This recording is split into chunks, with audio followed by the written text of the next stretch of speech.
صل على سيدنا ومولانا محمد وعلى جی ناظرین و سامعین، پروگرام یاد الہی میں روزانہ عظیم ہستیوں کے تذکارے پاک کیے جاتے ہیں اور اس کے ساتھ ساتھ کچھ ایسے موضوعات پر گفتگو ہوتی ہے جن سے آپ کو رہنمائی حاصل ہوتی ہے۔ آج حضرت شیخ نجم الدین کبریٰ رحمۃ اللہ تعالی علیہ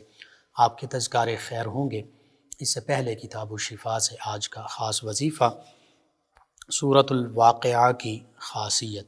یعنی سورۃ الواقعہ، اس کو پڑھنے کے فضائل کیا ہیں، اس کی خصوصیت کیا ہے۔ بالخصوص حدیث مبارکہ میں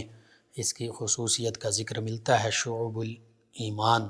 جو حدیث مبارکہ کی کتاب ہے، امام بیہقی رحمۃ اللہ تعالی علیہ آپ نے تالیف کی، آپ اس کے مؤلف ہیں۔ آپ نے حدیث مبارکہ آقا کریم صلی اللہ علیہ وآلہ وسلم کی اس میں جمع کی۔ تو سورۃ الواقعہ کی بہت فضیلت ہے، بہت خاص یہ سورہ مبارکہ ہے۔ بالخصوص جو فاقہ، تنگ دستی، مفلسی، رزق کی تنگی میں گرفتار مسلمان ہیں، لوگ ہیں، ان کے لیے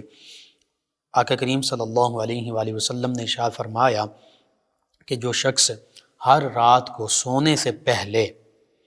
سورہ واقعہ پڑھے گا، مغرب کے بعد بھی پڑھی جا سکتی ہے بعض روایات میں، اور بزرگوں کے طریقے میں مغرب کے بعد کا بھی ذکر ہے، عشاء کے بعد بھی پڑھی جا سکتی ہیں۔ تو فرمایا آقا کریم صلی اللہ علیہ وآلہ وسلم نے جو شخص ہر رات کو سونے سے پہلے سورہ واقعہ پڑھے گا اسے کبھی فاقہ نہیں ہوگا، یعنی وہ کبھی بھوکا نہیں رہے گا، رزق کی تنگی نہیں ہوگی۔ اور ایک روایت میں یوں بھی ہے کہ اس سورہ مبارکہ کو خود بھی پڑھو اور اپنی اولاد کو بھی سکھاؤ۔ اور فرمایا کہ من قرأ سورۃ الواقعۃ فی کل لیلۃ لم تصبہ فاقۃ، کہ جس نے روزانہ رات کو سورہ واقعہ پڑھی اس پر فاقہ نہیں آئے گا،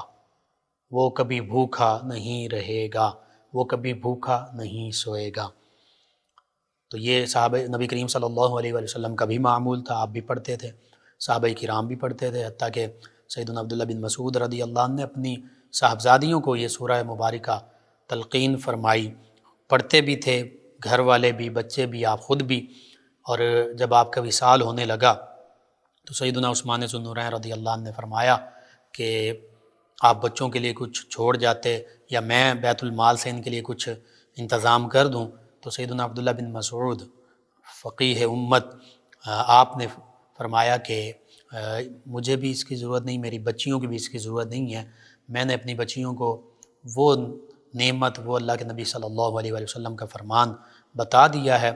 کہ جس کی بدولت کسی قسم کا کوئی فاقہ نہیں ہوتا، رزق کی تنگی نہیں ہوتی۔ اور فرمایا کہ میں نے اپنی بچیوں کو سورہ واقعہ سکھا دی ہے، وہ پڑھتی رہیں گی، اللہ تعالیٰ کے فضل و کرم سے کبھی فاقہ نہیں ہوگا۔ تو بالکل آج کا یہ خاص وظیفہ ہے تمام امت مسلمہ کے لیے، تمام مسلمانوں کے لیے، بالخصوص ہمارے ان مفلس، تنگ دست اور فاقہ کش مسلمانوں کے لیے کہ جنہیں بعض اوقات فاقوں کی زندگی سے واسطہ پڑتا ہے، فاقے کرنا پڑتے ہیں، بھوکا سونا پڑتا ہے، بھوکا دن گزارنا پڑتا ہے، ظاہری رزق کی تنگی ہوتی ہے، رزق کے حوالے سے بعض اوقات انہیں یا ان کے بچوں کو کھانے پینے میں مشکلات درپیش آتی ہیں۔ ان کے لیے یہ بہت ہی خوبصورت نبی کریم صلی اللہ علیہ وآلہ وسلم کا ارشاد فرمایا ہوا وظیفہ بھی ہے، روحانی علاج بھی ہے، نسخہ بھی ہے، فاقے کا، بھوک کا، تنگ دستی کا، اس سے بڑھ کر کوئی اور وظیفہ نہیں ہے۔ تو ضرور تمام امت مسلمہ، تمام ہمارے مسلمان بہن بھائی پڑھیں، بالخصوص جو مفلس ہیں، تنگ دست ہیں، رزق کی تنگی ہے، فاقہ کشی ہے، گھر کے معاملات رزق کے حوالے سے تنگی کا باعث بن رہے ہیں اور فاقہ کشی ہے، یعنی بعض اوقات کھانے کو ملتا ہے، بعض اوقات نہیں ملتا۔ تو ایسے ہمارے مسلمان بہن بھائی، مسلمان گھرانے لازمی پڑھیں، اللہ پر کامل یقین رکھتے ہوئے، روزانہ مغرب کے بعد لازمی اس کو پڑھیں، سونے سے پہلے پڑھیں، اللہ پر کامل یقین رکھتے ہوئے، اور اللہ کے حبیب صلی اللہ علیہ وآلہ وسلم کے فرمان پر یقین رکھتے ہوئے صحابہ کرام کے عمل پر انہوں نے کیسا عمل کیا، خود بھی کیا، اپنی بچیوں کو بھی بتا دیا۔ سیدنا عبداللہ بن مسعود رضی اللہ عنہ اس کامل یقین کے ساتھ پڑھیں، انشاءاللہ اللہ تعالیٰ غیب سے آپ کو رزق عطا فرمائے گا، کبھی فاقہ نہیں ہوگا۔ اللہ کے حبیب صلی اللہ علیہ وآلہ وسلم کا فرمان حق ہے، سچ ہے۔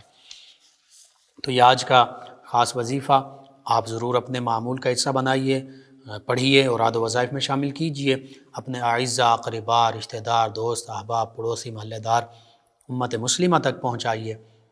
میرے آپ کے ہمارے بتانے سے ہمارے کسی ایک بھی مسلمان بھائی، مسلمان بہن، مسلمان گھرانے، مسلمان فرد کا فائدہ ہوتا ہے، انشاءاللہ یہ ہمارے لیے دین و دنیا آخرت میں بھلائی، فائدے، نجات اور شفا کا باعث ہوگا۔ اللہ سبحانہ و تعالی ہمیں آسانیاں عطا فرمائے، ہمیں آسانیاں بانٹنے والا بنائے، مشکلات سے ہماری حفاظت فرمائے، آمین۔ جی ناظرین و سامعین،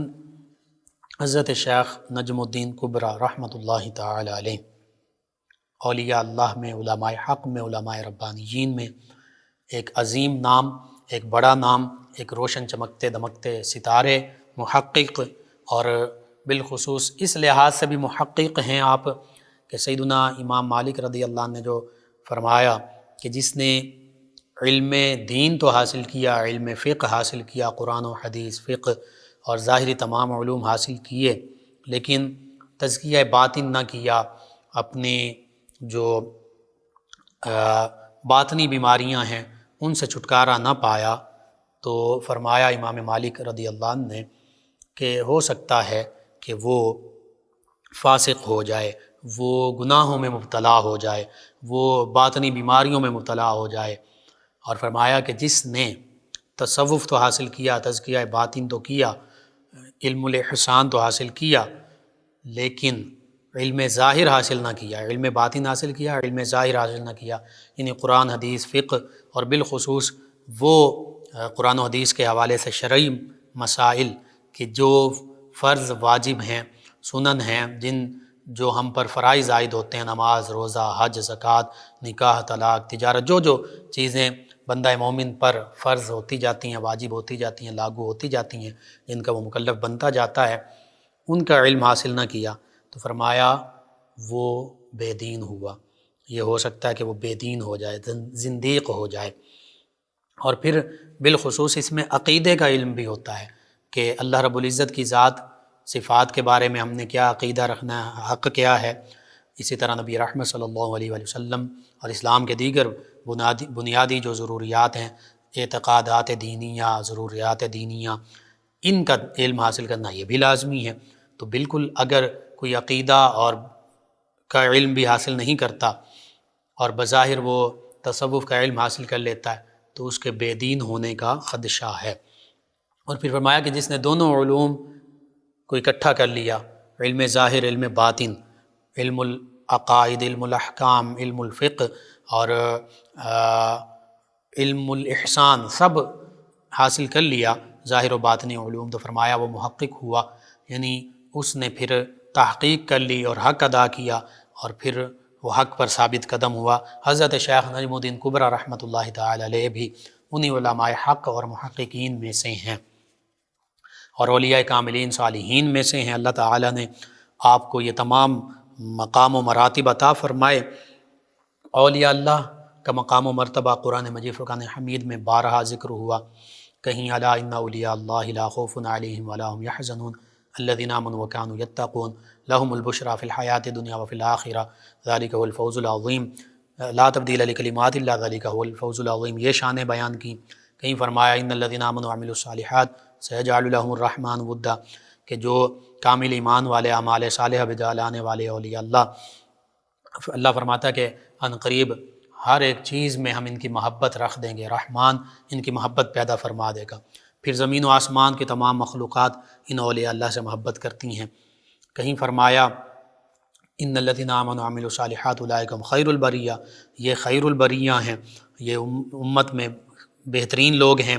اور کہیں فرمایا وعباد الرحمن الذین یمشون علی الارض ہونا واذا خاطبهم الجاہلون قالوا سلاما والذین یبیتون لربهم سجدا وقیاما، اور اس سے اگلی آیات بینات ان کی کیفیات کا ذکر فرمایا کہ راتیں ان کی اللہ کے حضور قیام میں، تلاوت میں، نوافل میں، اللہ کو یاد کرنے میں، سجود میں، رونے میں، گڑ گڑانے میں گزرتی ہیں۔ اسی طرح عاجز انکساری کا پیکر ہیں، اللہ کی بارگاہ میں اپنے لیے بھی دعا کرتے ہیں، امت مسلمہ کے لیے دعا کرتے ہیں، گناہوں کی بخشش کی دعا کرتے ہیں، اللہ کی بارگاہ میں روتے ہیں، گڑ گڑاتے ہیں، عاجز انکساری کا اظہار کرتے ہیں۔ یہ ساری ان کی شانیں ہیں، ان کے مقام و مراتب ہیں۔ اور پھر علم بھی حاصل کرنے والے، یا اللہ کی معرفت علم سے حاصل ہوتی ہے، قرآن و حدیث، فقہ کا علم، اور پھر علم الاحسان، وہ بھی اللہ کی معرفت کے لیے ضروری ہے۔ یہ تمام علوم، ظاہری باطنی علوم۔ اور پھر کہیں اللہ فرماتا ہے یا ایتھا النفس المطمئنہ، جب یہ اولیاء اللہ کی بارگاہ میں حاضر ہوتے ہیں، ان کا وصال ہوتا ہے، تو اللہ فرماتا ہے اے اطمینان والی جان، اے نفس مطمئنہ، ارجعی الی ربک راضیۃ مرضیہ، اپنے رب کی بارگاہ میں یوں حاضر ہو کہ تو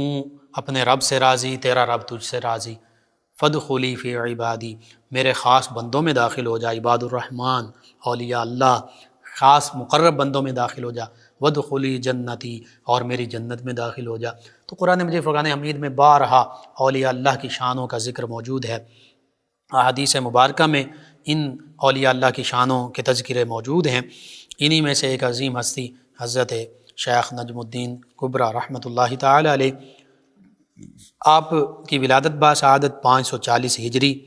1145 عیسوی میں خوارزم، جو آج ازبکستان اور تاجکستان اور ترکمانستان یہ علاقہ ہے، اس علاقے میں آپ کی ولادت اس دور کا ایک شہر خیوہ یا خیوق، اس میں ہوئی۔ سن عیسوی کے حوالے سے 1145 سن عیسوی بنتا ہے، یعنی تقریباً آج سے 850 سال پہلے آپ کی ولادت باسعادت ہوئی۔ آپ کا اسم گرامی احمد ہے، لقب آپ کا نجم الدین کبریٰ ہے، اسی طرح الطامۃ الکبریٰ یہ بھی آپ کا لقب ہے۔ اور یہ اس لیے بولا جاتا تھا کہ آپ بچپن اور پھر نوجوانی سے ہی قرآن و حدیث، تفسیر، اصول تفسیر، فقہ، اصول فقہ، حدیث، اصول حدیث، منطق، بلاغت، فلسفہ، حکمت اور دیگر تمام علوم، علم العقائد، علم الاحکام، ان میں مشغول ہوئے۔ اور پھر آپ دوران طالب علمی بھی بڑے عقلی نقلی دلائل پیش کیا کرتے، اور پھر جب عالم دین بن گئے تو پھر آپ ابتدا میں بہت بڑے مناظر تھے، آپ مناظرہ کیا کرتے تھے مختلف گروہوں کے ساتھ، مختلف مذاہب کے لوگوں کے ساتھ۔ تو آپ جس سے بھی مناظرہ اور مباحثہ کرتے، آپس کے لوگوں، اپنے لوگوں کے درمیان بھی مباحثہ کا ہوتا، تو اس میں بھی ہمیشہ آپ غالب آتے۔ اور اگر دیگر مذاہب کے لوگ، معتزلہ ہیں یا دیگر اس دور کے جو بد مذاہب تھے یا بد عقیدہ لوگ تھے یا دیگر مذاہب کے ماننے والے لوگ تھے، ان کے ساتھ آپ جب بھی مباحثہ اور مناظرہ کرتے تو آپ ہی غالب آتے۔ اس وجہ سے الطامۃ الکبریٰ یہ آپ کا لقب پڑ گیا۔ پھر آپ کا لقب نجم الدین، دین کا روشن ستارہ، نجم روشن چمکتے ستارے کو کہتے ہیں۔ تو یہ لقب اس وجہ سے پڑا کہ آپ دینی علوم پر بھی کمال عبور رکھتے تھے، اور اس کے ساتھ ساتھ جو یعنی قرآن و حدیث، فقہ اور دیگر عقلی علوم، منطق، بلاغت، فلسفہ، حکمت، علم العقائد، علم الکلام جسے کہتے ہیں، متکلمین، امام المتکلمین تھے آپ، امام المناظرین تھے، تو ان پر بھی عبور رکھتے تھے۔ اور پھر باطنی علوم بھی، ان پر بھی کمال آپ نے عبور حاصل کیا۔ تو ظاہری، باطنی، عقلی، نقلی، دینی، دنیاوی، عصری، تمام علوم کا آپ منبع تھے، مرکز تھے، محور تھے۔ تو اس وجہ سے آپ کو نجم الدین کبریٰ، بڑا روشن چمکتا دمکتا ستارہ، یہ آپ کو لقب دیا گیا۔ اور پھر یہ لقب بالخصوص آپ کے شیخ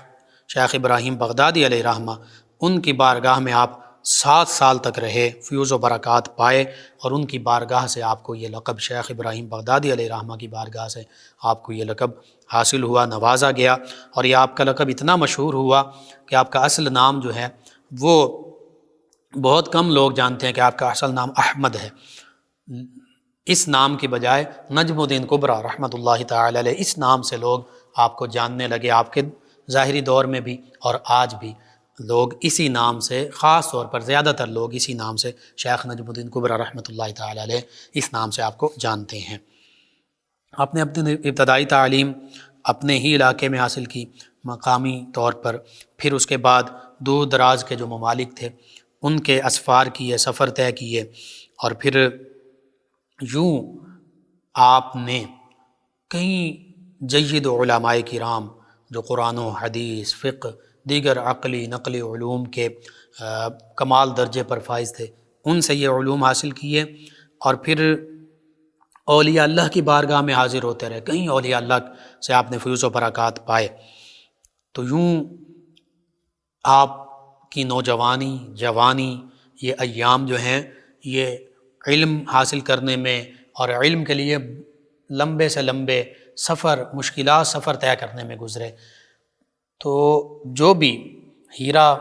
جو ہے اس کو تراشا جاتا ہے، اس کو پالش کیا جاتا ہے، اس کی مزید خوبصورتی اور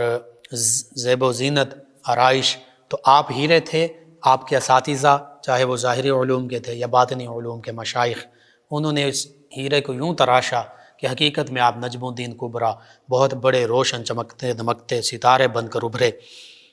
اور پھر شیخ ابراہیم بغدادی علیہ رحمہ سے بھی فیوز و برکات پائے۔ اس کے ساتھ ساتھ خاص طور پر شیخ یاسر علیہ رحمہ، ان کے بارگاہ میں رہے، کافی عرصہ ان کی خدمت میں رہے، اور ان کی خدمت میں رہ کر تصوف کے مختلف ریاضات، مجاہدات، مشاہدات اور مختلف سلوک کے جو راستے ہیں وہ طے کیے، اور پھر انہی سے آپ کو خاص طور پر خلافت سے نوازا گیا، خلقہ خلافت آپ کو عطا کیا گیا۔ اور پھر آپ کے شیخ عمار یاسر رحمہ اللہ، انہوں نے آپ کو خوارزم جانے کا حکم دیا۔ آپ فرماتے ہیں کہ میرے شیخ نے مجھے جب خوارزم جانے کا حکم دیا، وہاں میری ڈیوٹی لگائی، وہاں کی ولایت مجھے سونپی، تو میں نے ان سے عرض کیا کہ وہاں کے لوگ تو بڑے عجیب و غریب ہیں، وہ سلسلہ روحانیت اور سلسلہ جنیدیہ، سلسلہ سہروردیہ یہ آپ کا طریقہ تھا، پھر سلسلہ کبریویہ کہلایا آپ کے نام کی نسبت سے۔ تو فرمایا کہ وہ تو علم باطن سے بھی دور رہنے والے ہیں، اس طریقے سے بھی دور رہنے والے ہیں، اس کا انکار کرنے والے ہیں۔ مشاہدہ حق جو اللہ تعالیٰ کے انوارات و تجلیات کا نزول ہوتا ہے، اور اللہ کا بندہ جب اللہ کو یاد کرتا ہے ان مشاہدات میں مستغرق ہوتا ہے، اس سے بھی انکار کرتے ہیں وہ، اور حتیٰ کہ ایسے بھی لوگ ہیں جو قیامت کا بھی انکار کرنے والے ہیں۔ تو میں وہاں پر کیسے ان لوگوں کو حق کا پیغام، اسلام کا پیغام پہنچاؤں گا؟ تو آپ کے شیخ عمار یاسر علیہ رحمہ نے فرمایا کہ آپ وہاں جائیں اور کسی قسم کی فکر نہ کریں، اللہ پر بھروسہ کریں، اللہ تعالیٰ بہتری فرمائے گا۔ تو حضرت شیخ نجم الدین کبریٰ علیہ رحمہ اپنے شیخ عمار یاسر انہی کے حکم پر خوارزم کے علاقے میں تشریف لائے، اور یہاں پہنچ کر قرآن، حدیث، فقہ، علم الاحسان، تزکیہ باطن، تصوف، طریقت، اس کا علم لوگوں تک پہنچانے لگے، حتیٰ کہ آپ کے شیخ کی دعا، اللہ تعالیٰ کا فضل و کرم ایسا ہوا کہ اس علاقے میں رشد و ہدایت کا، اسلام کا پیغام بہت تیزی سے پھیلنے لگا، اور لوگ پروانہ وار جوق در جوق آپ کی بارگاہ میں حاضر ہونے لگے، آپ کے حلقہ ارادت میں شامل ہونے لگے، آپ سے بیعت ہونے لگے، حتیٰ کہ آپ کا ایک لقب جو ہے وہ ولی تراش بھی ہے، یعنی آپ اللہ تعالیٰ کے فضل و کرم سے ولی بنایا کرتے تھے، ولی تراشا کرتے تھے۔ ثانع الاولیاء یہ آپ کا لقب ہے، اولیاء بنانے والے۔ تو بس جس پر آپ کی نظر پڑتی، نگاہ ولایت پڑتی اور فیضان ولایت اور آپ کی توجہات پڑتی، تو وہ اللہ کا نیک بندہ بن جاتا، اور آپ کی نگاہ ولایت سے فیض پانے والے اکثر لوگ جو ہیں وہ مقام ولایت پر فائز ہو جاتے۔ اسی لیے آپ کو ثانی الاولیاء یعنی ولی تراش، ولی گر، ولی بنانے والے یہ کہا جانے لگا، آپ اسی لقب سے مشہور ہو گئے۔ اور نگاہ ولی میں وہ تاثیر دیکھی، بدلتی ہزاروں کی تقدیر دیکھی۔ حقیقت یہ ہے کہ جو کامل اولیاء اللہ ہوتے ہیں وہ اپنی نگاہوں سے دیگر لوگوں کو بھی اللہ کا ولی بنا دیتے ہیں۔ اتقوا فراست المؤمن فإنه ينظر بنور اللہ، فرمایا اللہ کے حبیب صلی اللہ علیہ وآلہ وسلم نے کہ جو بندہ مومن ہے، جو مومن کامل ہیں، ان کی نظر سے، ان کی فراست سے ڈرو کہ وہ اللہ کے دیے ہوئے خاص نور سے دیکھتے ہیں۔ اتقوا فراست المؤمن فإنه ينظر بنور اللہ، یہ اولیاء اللہ کی وہ توجہ کی، فراست مومنانہ کی وہ نظر ہوتی ہے، وہ جس کے دل پر پڑ جاتی ہے اس کا قلب جو ہے وہ کھل جاتا ہے، وہ اللہ کی یاد میں محو ہو جاتا ہے، اور پھر وہ بھی اللہ کے ولی بن جاتے ہیں۔ اللہ اللہ کیے جانے سے اللہ نہ ملے، اللہ والے ہیں جو اللہ سے ملا دیتے ہیں، کہ صرف ظاہری طور پر اللہ اللہ کرنے سے اللہ نہیں مل جاتا۔ اللہ والے جب اللہ اللہ کرنا سکھاتے ہیں، اور جب اللہ والوں سے ہم ملتے ہیں، ان کی نگاہ ولایت کا فیض ملتا ہے، تو پھر اللہ بھی مل جاتا ہے، اور جسے اللہ مل جائے وہ اللہ کا دوست بن جاتا ہے، یعنی ولی اللہ بن جاتا ہے، اولیاء اللہ میں اس کا شمار ہو جاتا ہے۔ پھر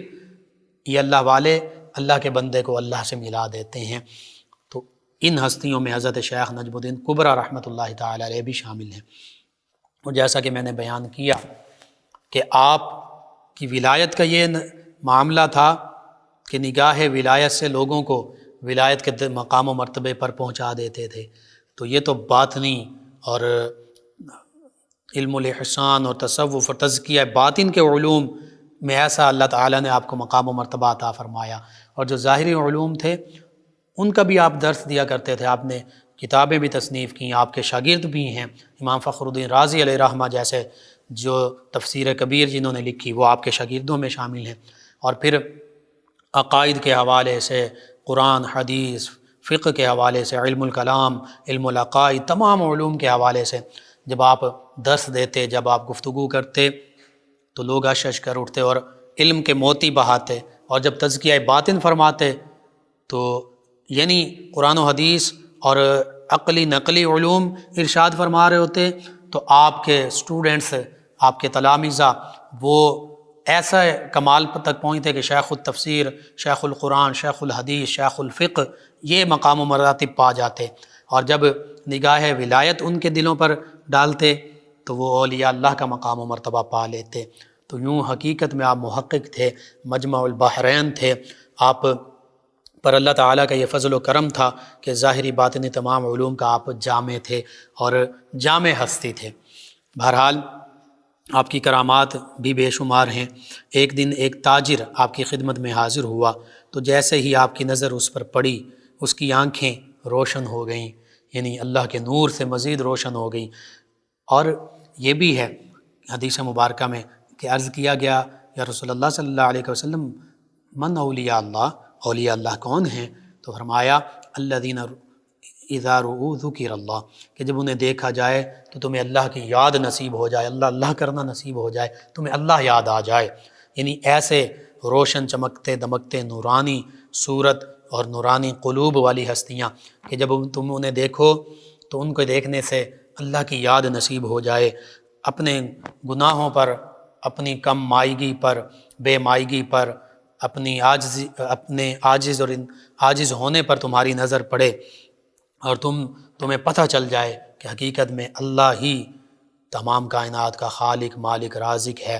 اور اللہ ہی وحدہ لا شریک عبادت کے لائق ہے، اور تمہیں اللہ کی معرفت مل جائے، اللہ اللہ کرنا نصیب ہو جائے، زبان پر بھی تمہارے اللہ کی یاد اور اللہ کا ذکر جاری ہو جائے، دلوں میں بھی تمہارے اللہ کی یاد، اللہ کا ذکر ہو، تو یہ اولیاء اللہ ہیں۔ آپ انہی میں سے تھے کہ اس تاجر نے جب آپ کو دیکھا تو ایسی ہی کیفیت اس پر طاری ہوئی، دل میں اللہ کی یاد آ گئی، آنکھوں میں اللہ کا نور آ گیا، آنکھیں روشن ہو گئیں، دل کی دنیا بدل گئی، اور وہ ولایت کے اعلیٰ مقام پر فائز ہو گیا۔ تو آپ نے اس تاجر سے پوچھا کہ تم کہاں سے آئے ہو؟ اس نے جواب دیا کہ فلاں ملک سے آیا ہوں۔ آپ نے اس ملک میں جہاں سے وہ آیا تھا اس میں تبلیغ و اجازت، تبلیغ و ہدایت، قرآن و حدیث، فقہ، اور بالخصوص تزکیہ باطن پھیلانے کے لیے، تزکیہ باطن لوگوں کا کرنے کے لیے آپ نے اس کو اجازت نامہ عطا فرمایا، اپنا خلیفہ مقرر فرمایا۔ یہ اولیاء اللہ کی شان، اولیاء اللہ جو حقیقی کامل اولیاء اللہ ہیں، جب وہ سب سے پہلے تو وہ اللہ کے بندوں پر کامل توجہ اور نگاہ ڈالتے ہیں، ان کا مطمع نظر ہی یہی ہوتا ہے کہ جو اللہ کا بندہ ہمارے پاس آ جائے۔ بعض اوقات غیر مسلم آتے ہیں تو ان پر ایسی سوز اور درد مندی سے نظر ڈالتے ہیں اور اللہ سے دل میں دعا بھی کرتے ہیں کہ اللہ یہ مسلمان ہو جائیں، تیرے پسندیدہ دین اسلام کو قبول کر لیں۔ اور اولیاء اللہ کی بارگاہ میں اکثر لوگ مسلمان ہو جاتے غیر مسلم۔ پھر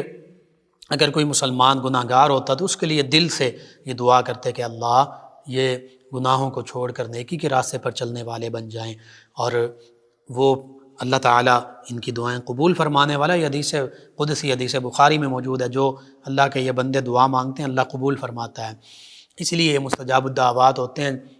اور یہ مخلوق کی بھلائی چاہتے ہیں۔ اگر کوئی غیر مسلم ہو اس کی بھلائی چاہتے ہیں کہ وہ مسلمان ہو جائے، اور اسی وجہ سے ان کی بارگاہ میں آنے والے اکثر غیر مسلم سینکڑوں ہزاروں کی تعداد میں، حتیٰ کہ لاکھوں کی تعداد میں مسلمان ہونے والے اولیاء اللہ کی بارگاہ سے، اللہ کے فضل و کرم سے، ان کی دعاؤں سے۔ اور پھر مسلمان جو ان کی بارگاہ میں، حتیٰ کہ وہ غیر مسلم، شیخ ہندی حضرت داتا صاحب رحمۃ اللہ تعالیٰ علیہ کے وہ رائے راجو، وہ شیخ ہندی بن گئے، آپ کے خلیفہ بن گئے، نہ صرف مسلمان ہوئے بلکہ اللہ کے ولی بن گئے۔ اسی طرح خواجہ معین الدین چشتی اجمیری علیہ رحمہ، دیگر اولیاء اللہ سینکڑوں ہزاروں لاکھوں آپ کی ان اولیاء اللہ کی نگاہ ولایت سے مسلمان ہوئے، حتیٰ کہ اللہ کے ولی بن گئے، نیک بندے بن گئے۔ تو آپ کا بھی یہی معاملہ تھا۔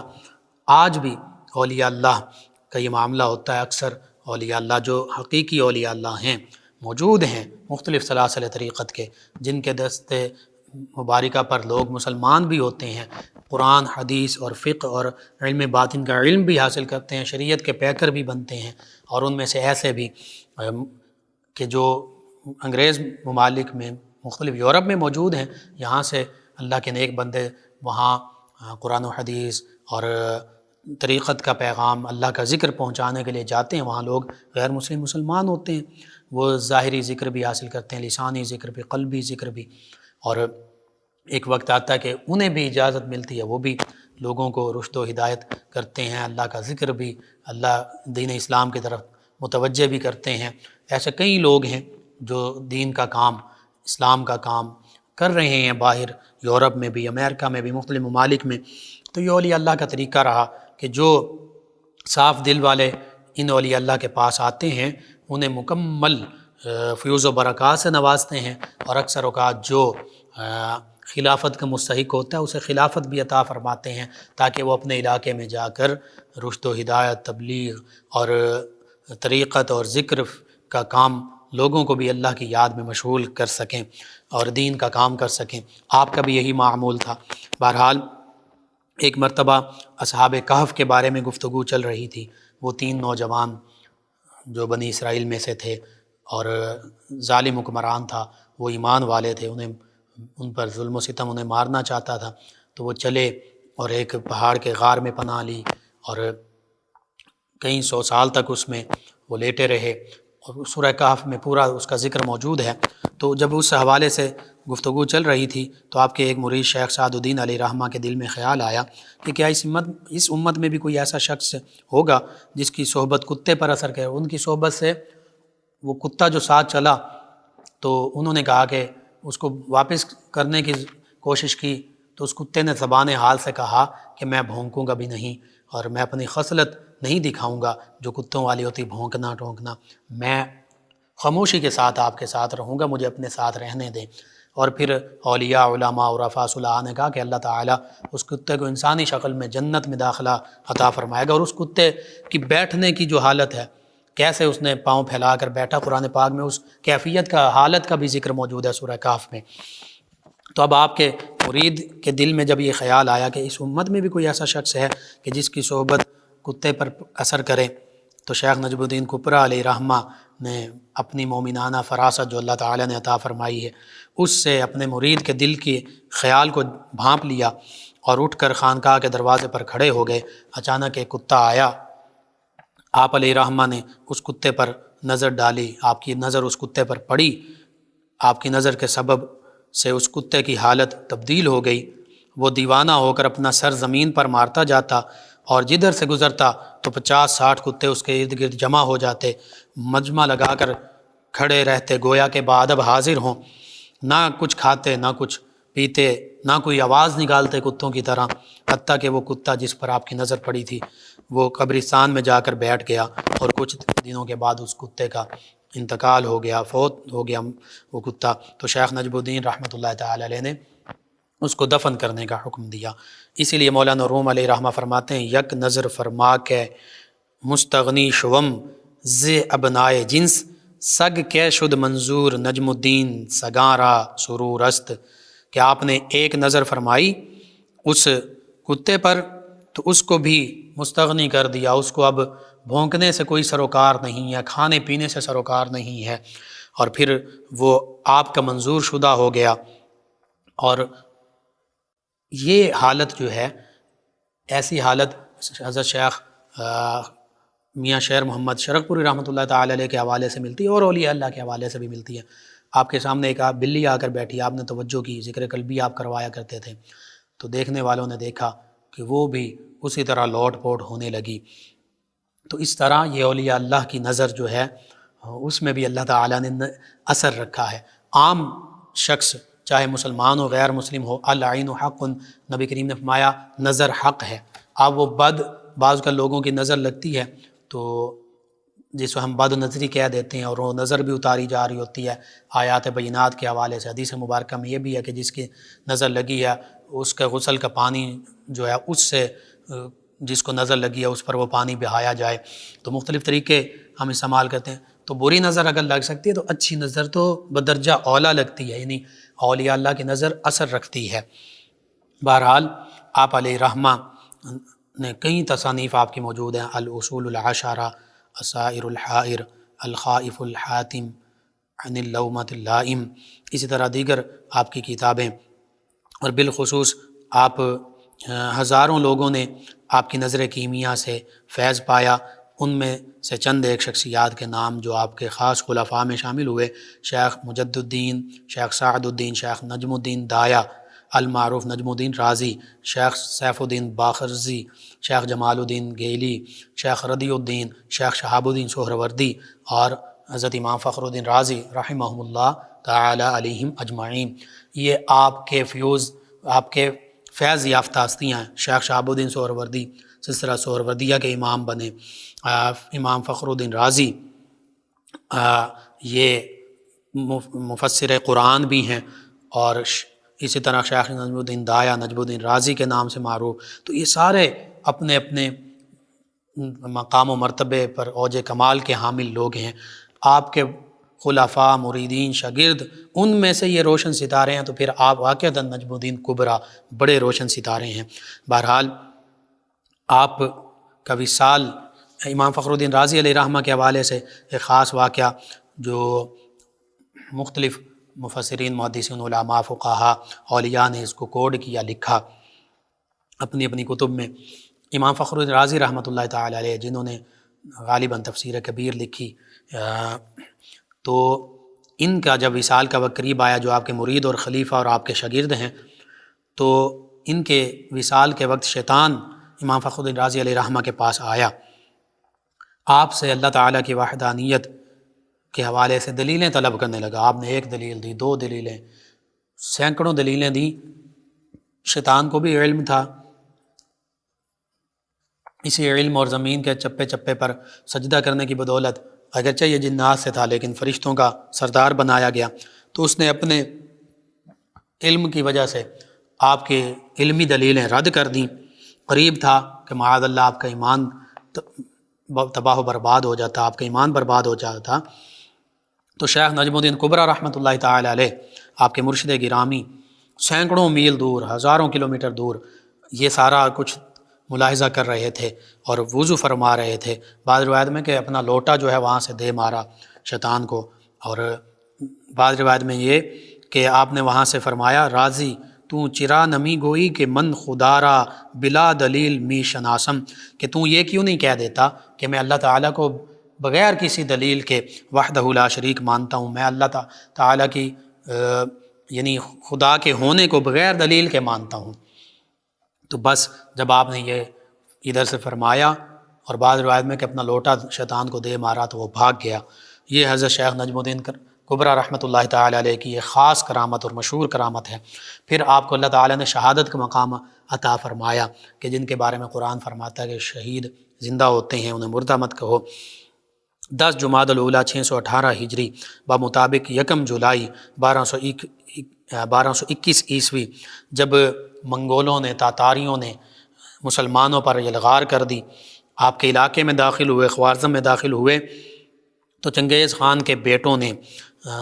حقتائے خان اور دوسرا جو تھا اس نے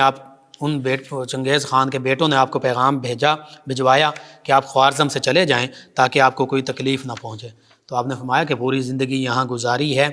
یہاں کے لوگوں کو واعظ و نصیحت کی ہے، رشد و ہدایت کا پیغام اور حق کا پیغام دیا ہے، تو آج جب یہاں ڈٹ جانے کا وقت ہے تو میں یہاں سے نہیں جاؤں گا۔ اور آپ نے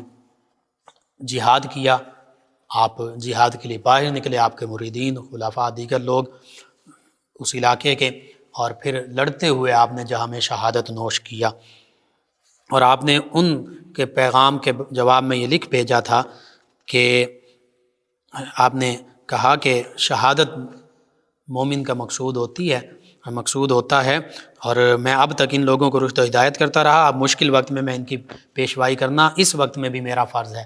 اور یوں آپ نے اس تاتاری یلغار میں چنگیزوں کے ہاتھوں شہادت کا مقام پایا، اور خوارزم میں ہی آپ کے تدفین ہوئی۔ آپ کا مزار مبارکہ آج بھی موجود ہے، مرجع خلائق ہے۔ اللہ سبحانہ وتعالی سے دعا ہے اللہ تعالی ہمیں ان عظیم ہستیوں کی محبت اور بالخصوص ان کی تعلیمات کو پڑھنے، سمجھنے کی اور پیروی کرنے کی توفیق عطا فرمائے، جو قرآن و حدیث اور علم الاحسان، علم الایمان اور علم الاسلام، ایمان، اسلام اور احسان کے منبع اور پیکر تھے، اور ان کے تصدق سے اللہ تعالیٰ عالم اسلام کو سربلندیاں عطا فرمائے، آمین۔ اللہم صلی علی سیدنا و مولانا محمد وعلی ناظرین و سامعین، اس دوران ہمیں جوائن کیا عثمان ظفر صاحب ہیں، کہتے ہیں السلام علیکم انکل جی، سدا سلامت رہیں۔ جی وعلیکم السلام، شکریہ آپ کا، اللہ تعالیٰ آپ کو، تمام امت مسلمہ کو دین و دنیا آخرت کی بھلائیاں عطا فرمائے، آپ کا شکریہ۔ ایک اور لسنر ہیں اور انہوں نے کہا السلام علیکم بھائی، کیا حال ہے؟ اور سب کو سلام۔ اپنی سہیلی کے حوالے سے غالباً انہوں نے ذکر کیا، باہر ملک میں رہتی ہیں اور کاروبار کے لیے کوئی وظیفہ، کام یا کاروبار کے لیے۔ جی میں عرض کرتا ہوں اس حوالے سے یہ ہے کہ آپ انہیں کہیں کہ 3 نفلی روزے رکھیں، اور فجر کی نماز کے بعد روزانہ 10,000 مرتبہ یا رزاقو اور اشراق کی نماز بھی پڑھیں، یہ پڑھتے جائیں اس تینوں دن تک، 10,000 مرتبہ پڑھیں، اور 1,000 مرتبہ درود تنجینا پڑھیں، جتنے بھی دنوں میں پڑھا جائے،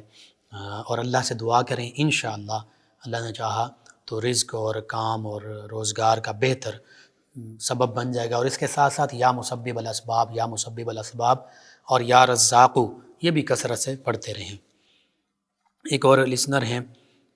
انہوں نے نام غالباً نہیں لکھا، کہتے ہیں کہ السلام علیکم بھائی، کیا حال ہے؟ جی وعلیکم السلام، الحمدللہ۔ انہوں نے کہا کہ میرے ابو فوت ہو گئے ہیں، اور خواب میں دیکھا کہ وہ مٹھائی اور تحفے لے کر آتے ہیں، اور کہتے ہیں کہ بیٹیاں اپنے گھروں میں اچھی لگتی ہیں، کہتی ہیں کہ بھائی میری ابھی شادی نہیں ہوئی، خواب کی تعبیر بتا دیں، اور خواب میں پھول بھی دیکھے ہیں اس کی تعبیر۔ جی بہت خوبصورت خواب ہے، اچھا خواب ہے، بابرکت خواب ہے، انشاءاللہ اللہ تعالیٰ بہتری فرمائے گا۔ اور پیغام انہوں نے نصیحت بھی کر دی آپ کو، یہی حدیث مبارکہ میں بھی یہی ہے، اولاد چاہے بیٹے ہوں یا بیٹیاں، جب بالغ ہو جائیں تو ان کی شادی کر دینی چاہیے۔ شریعت بھی یہی چاہتی ہے کہ جیسے ہی بچے جب بالغ ہو جائیں، بیٹے اور بیٹیاں، ان کی شادی کر دی جائے۔ تو اس حوالے سے یہی آپ کے لیے انہوں نے واضح پیغام دے دیا کہ آپ اپنی والدہ سے، بھائیوں سے جو بڑے ہیں ان سے کہہ کر انہیں یہ بتائیے خواب، اور جو شریعت کا حکم ہے وہی آپ کے والد نے کہا ہے کہ بیٹیاں اپنے گھروں میں اچھی لگتی ہیں، نہیں آپ یا اور بھی آپ کی بہنیں اگر جوان ہیں، بالغ ہیں، تو ان کا عقد کر دیا جائے۔ ان کے علاوہ ہمیں جوائن کیا ایک اور لسنر ہیں، اور نام انہوں نے بھی نہیں لکھا، نام لازمی لکھا کریں تاکہ ہم بول سکیں، آپ کا بتا سکیں کہ کس نے ہمیں جوائن کیا، کہاں سے جوائن کیا۔